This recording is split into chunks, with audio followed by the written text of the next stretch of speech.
गर्मी का मौसम था। मकरील की सुहावनी पहाड़ी। आबो हवा में छुट्टी के दिन बिताने के लिए आई संपूर्ण भद्र जनता खिंचकर मोटरों के अड्डे पर, जहां पंजाब से आने वाली सड़क की गाड़ियां ठहरती हैं, एकत्र हो रही थी। सूर्य पश्चिम की ओर देवदारों से छाई पहाड़ी की चोटी के पीछे सरक गया था। सूर्य का अवशिष्ट प्रकाश चोटी पर उगे देवदारों से ढकी आग की दीवार के समान जान पड़ता था। ऊपर आकाश में मोर पूंछ के आकार में दूर दूर तक सिंदूर फैल रहा था। उस गहरे अर्गबनी रंग के पर्दे पर ऊंची काली चोटियां निश्चल, शांत और गंभीर खड़ी थीं। संध्या के झीने अंधेरे में पहाड़ियों के पार्श्व के बनों से पक्षियों का कलरव तुमुल परिमाण में उठ रहा था। वायु में चीड़ की तीखी गंध भर रही थी। सभी ओर उत्साह, उमंग और चहल पहल थी। भद्र महिलाओं और पुरुषों के समूह राष्ट्र के मुकुट को उज्जवल करने वाले कवि के सम्मान के लिए उतावले हो रहे थे। यूरोप और अमेरिका ने जिसकी प्रतिभा का लोहा मान लिया, जो देश के इतने अभिमान की संपत्ति है, वही कवि मकरील में कुछ दिन स्वास्थ्य सुधारने के लिए आ रहा है। मकरील में जमी राष्ट्र अभिमानी जनता पलकों के पावड़े डाल उसकी अगवानी के लिए आतुर हो रही थी। पहाड़ियों की छाती पर खिंची धूसर लकीर सी सड़क पर दूर धूल का एक बादल सा दिखलाई दिया। जनता की उत्सुक नजरें और उंगलियां उस ओर उठ गईं। क्षण भर में धूल के बादल को फाड़ती हुई काले रंग की एक गतिमान वस्तु दिखाई दी।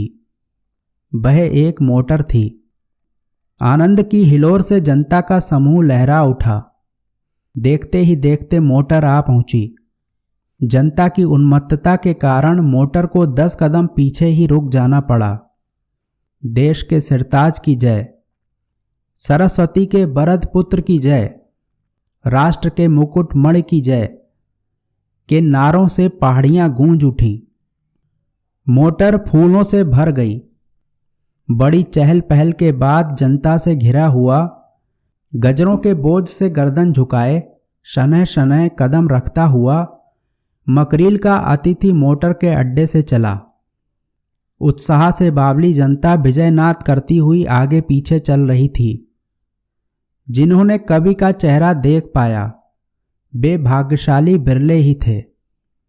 धवलगिरी होटल में दूसरी मंजिल पर कवि को टिकाने की व्यवस्था की गई थी। वहां उसे पहुंचा बहुत देर तक उसके आराम में व्याघात कर जनता अपने स्थान को लौट आई। क्वार की त्रयोदशी का चंद्रमा पार्वत्य प्रदेश के निर्मल आकाश में ऊंचा उठ अपनी शीतल आभा से आकाश और पृथ्वी को स्तंभित किए था। उस दूध की बौछार से धवलगिरी की हिमधवल 2 मंजिली इमारत चांदी की दीवार सी चमक रही थी।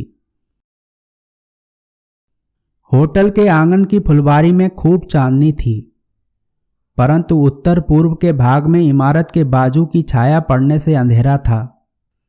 बिजली के प्रकाश से चमकती खिड़कियों के शीशों और पर्दों के पीछे से आने वाली मरमर ध्वनि तथा नौकरों के चलने फिरने की आवाज के अतिरिक्त सब शांत था।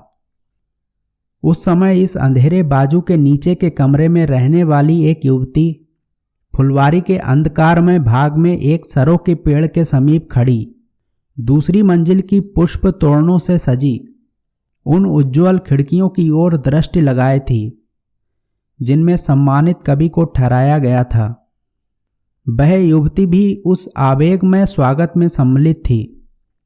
पुलकित हो उसने भी कवि पर फूल फेंके थे, जयनाद भी किया था। उस घमासान भीड़ में समीप पहुंच एक आंख कवि को देख लेने का अवसर उसे ना मिला था। इसी साध को मन में लिए उस खिड़की की ओर टकटकी लगाए खड़ी थी।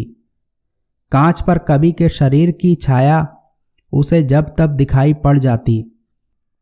स्फूर्तिप्रद भोजन के पश्चात कवि ने बरामदे में आ काले पहाड़ों के ऊपर चंद्रमा के मोहक प्रकाश को देखा। सामने संकरी धुंधली घाटी में बिजली की लपक की तरह फैली हुई मकरील की धारा की ओर उसकी नजर गई। नदी के प्रवाह की घरघराहट को सुन वह सिहर उठा। कितने ही क्षण मुंह उठाए वह मुग्ध भाव से खड़ा रहा। मकरील नदी के उद्दाम प्रवाह को उस उज्जवल चांदनी में देखने की इच्छा से कवि की आत्मा व्याकुल हो उठी। आवेश और उन्मेष का वह पुतला सौंदर्य के इस आह्वान की उपेक्षा न कर सका। सरो वृक्ष के समीप खड़ी युवती पुलकित भाव से देश कीर्ति के उस उज्जवल नक्षत्र को प्यासी आंखों से देख रही थी।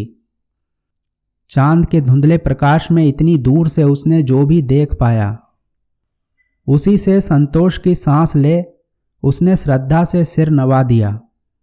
इसे ही अपना सौभाग्य समझ वह चलने को थी कि लंबा ओवरकोट पहने छड़ी हाथ में लिए दाईं ओर के जीने से कभी नीचे आता दिखाई पड़ा।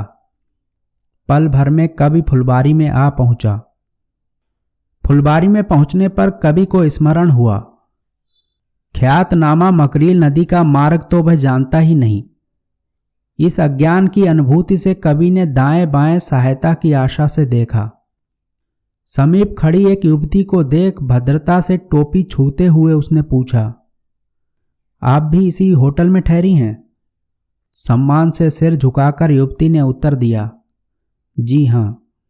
झिझकते हुए कवि ने पूछा, मकरील नदी समीप ही किस ओर है? यह शायद आप जानती होंगी। उत्साह के कदम बढ़ाते हुए युवती बोली, जी हां, यही 100 कदम पर पुल है। और मार्ग दिखाने के लिए वह प्रस्तुत हो गई। युवती के खुले मुख पर चंद्रमा का प्रकाश पड़ रहा था। पतली भवों के नीचे बड़ी बड़ी आंखों में मकरील की उज्ज्वलता झलक रही थी। कवि ने संकोच से कहा, ना ना, आपको व्यर्थ कष्ट होगा।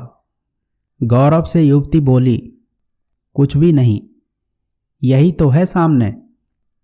उजली चांदनी रात में संगमरमर की सुघड़ सुंदर सजीव मूर्ति सी युवती साहसमयी विश्वासमयी मार्ग दिखाने चली।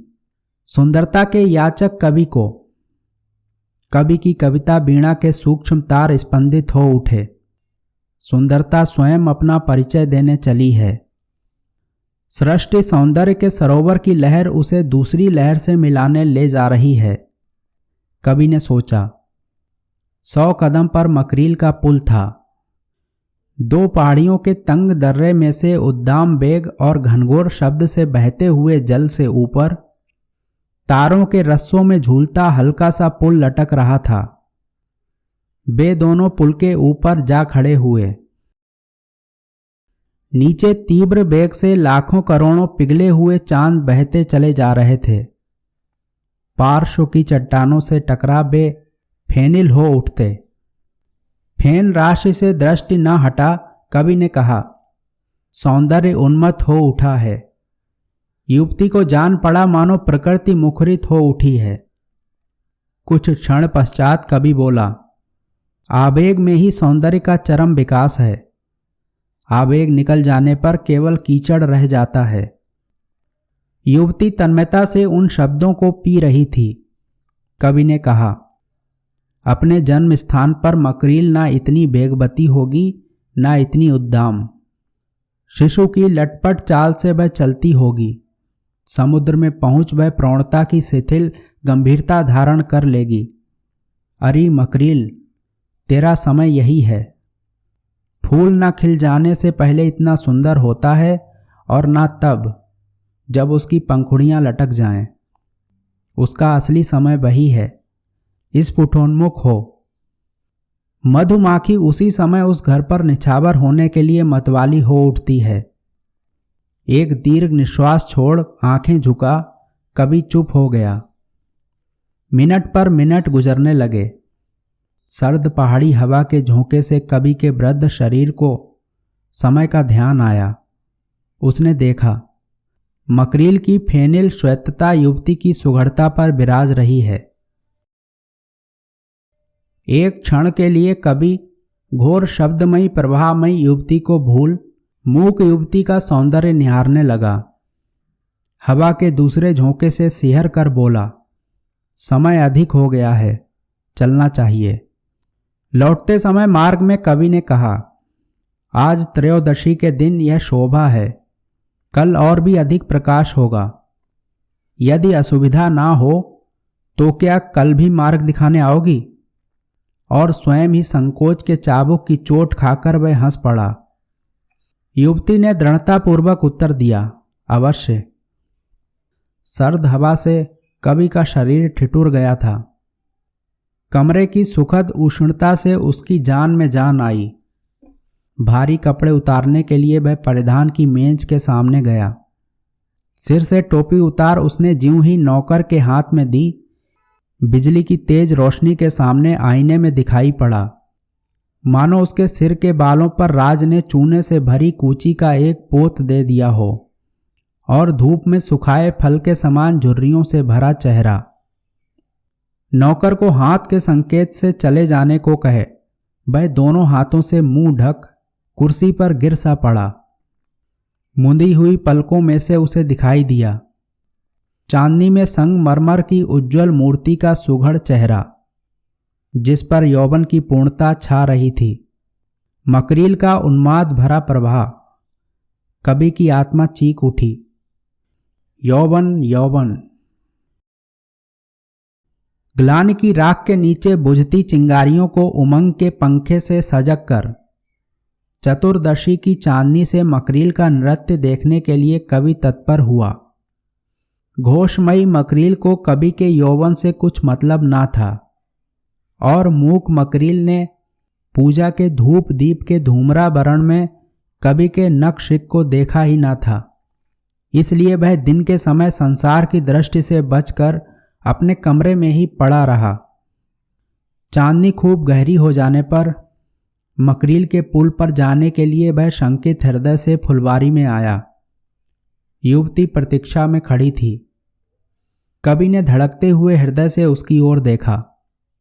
आज शाल के बदले वह सुतरी रंग का ओवरकोट पहने थी, परंतु उस गौर सुघड़ नक्शिक को पहचानने में भूल हो सकती थी।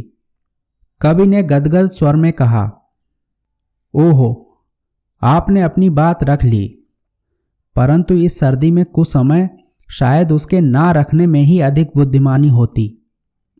व्यर्थ कष्ट क्यों कीजिएगा, आप विश्राम कीजिए। युवती ने सिर झुकाकर उत्तर दिया, मेरा अहो भाग्य, आपका सत्संग पा रही हूं।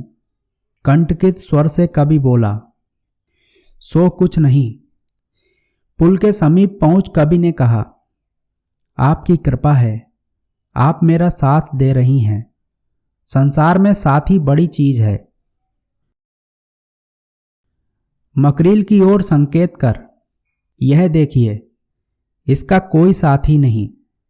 इसलिए हाहाकार करती साथी की खोज में दौड़ती चली जा रही है। स्वयं अपने कथन की तीव्रता के अनुभव से संकुचित हो, हंसने का असफल प्रयत्न कर, अप्रतिभ हो। वह प्रवाह की ओर दृष्टि गड़ाए खड़ा रहा।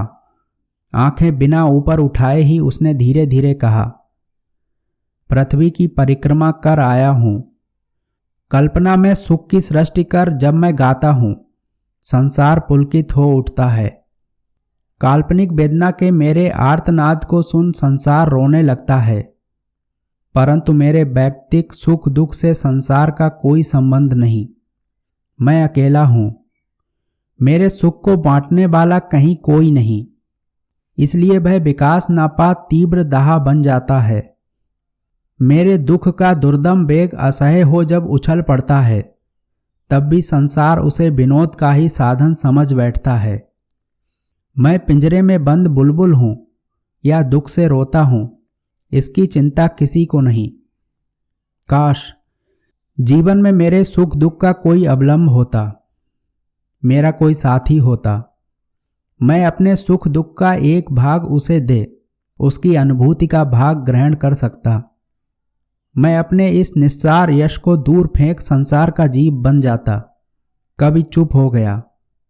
मिनट पर मिनट बीतने लगे।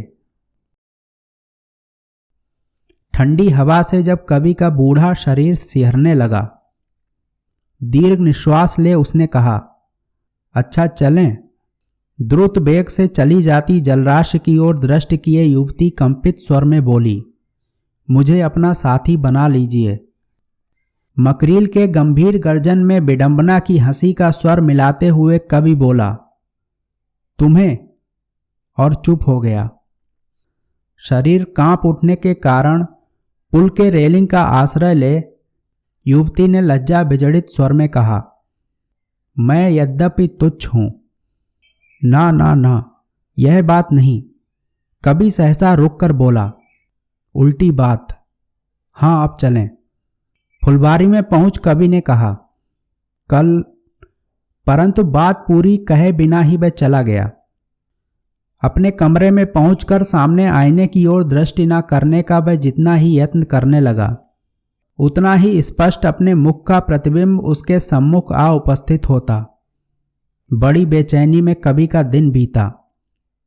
उसने सुबह को एक तौलिया आईने पर डाल दिया और दिन भर कहीं बाहर ना निकला। दिन भर सोच और जाने क्या निश्चय कर संध्या समय कवि पुनः तैयार हो फुलबारी में गया। सुतरी रंग के कारकोट में संगमरमर की वह सुघड़ मूर्ति सामने खड़ी थी। कवि के हृदय की तमाम उलझन क्षण भर में लोप हो गईं। कवि ने हंसकर कहा, इस सर्दी में देश काल पात्र देखकर ही वचन का भी पालन किया जाता है। पूर्णिमा के प्रकाश में कवि ने देखा, उसकी बात के उत्तर में युवती के मुख पर संतोष और आत्मविश्वास की मुस्कुराहट फिर गई। पुल पर पहुंच हंसते हुए कवि बोला, तो साथ देने की बात सचमुच ठीक थी? युवती ने उत्तर दिया, उसमें परिहास की तो कोई बात नहीं। कवि ने युवती की ओर देख साहस कर पूछा, तो जरूर साथ दोगी? हाँ, युवती ने हामी भरी, बिना सिर उठाए ही। सब अवस्था में, सदा? सिर झुकाकर युवती ने दृढ़ता से उत्तर दिया, हाँ। कवि अविश्वास से हंस पड़ा। तो आओ, उसने कहा, यहीं साथ दो, मकरील के गर्भ में। हाँ, यहीं सही। युवती ने निर्भीक भाव से नेत्र उठाकर कहा। हंसी रोककर कवि ने कहा, अच्छा, तो तैयार हो जाओ। 1 2 3। हंसकर कवि अपना हाथ युवती के कंधे पर रखना चाहता था। उसने देखा पुल के रेलिंग के ऊपर से युवती का शरीर नीचे मकरील के उद्दाम प्रवाह की ओर चला गया। भय से उसकी आंखों के सामने अंधेरा छा गया। हाथ फैलाकर उसे पकड़ने के विफल प्रयत्न में बड़ी कठिनता से वह अपने आप को संभाल सका। मकरील के घोर गर्जन में एक दफे सुनाई दिया, छप, और फिर केवल नदी का गंभीर गर्जन। कवि को ऐसा जान पड़ा मानो मकरील की लहरें निरंतर उसे आओ आओ कहकर बुला रही हैं। वह सचेत ज्ञान शून्य पुल का रेलिंग पकड़े खड़ा रहा। जब पीठ पीछे से चलकर चंद्रमा का प्रकाश उसके मुंह पर पड़ने लगा, उन्मत्त की भांति लड़खड़ाता वह अपने कमरे की ओर चला। कितनी देर तक वह निश्चल आईने के सामने खड़ा रहा। फिर हाथ की लकड़ी को दोनों हाथों से थाम उसने पड़ा पड़ आईने पर कितनी ही चोटें लगाईं, और तब सांस चढ़ आने के कारण वह हाँफता हुआ आईने के सामने ही कुर्सी पर धम से गिर पड़ा। प्रातः हजामत के लिए गर्म पानी लाने वाले नौकर ने जब देखा कवि आईने के सामने कुर्सी पर निश्चल बैठा है, परंतु आईना टुकड़े टुकड़े हो गया और उसके बीच का भाग गायब है। चौखट में फंसे आईने के लंबे लंबे भाले के से टुकड़े मानो दांत निकालकर कवि के निर्जीव शरीर को डरा रहे हैं। कवि का मुख कागज की भांति पीला और शरीर काठ की भांति जड़ था। उसकी आंखें अब खुली थीं, उनमें से जीवन नहीं, मृत्यु झांक रही थी। बाद में मालूम हुआ, रात के पिछले पहर कवि के कमरे से अनेक बार आता हूं की पुकार सुनाई दी थी।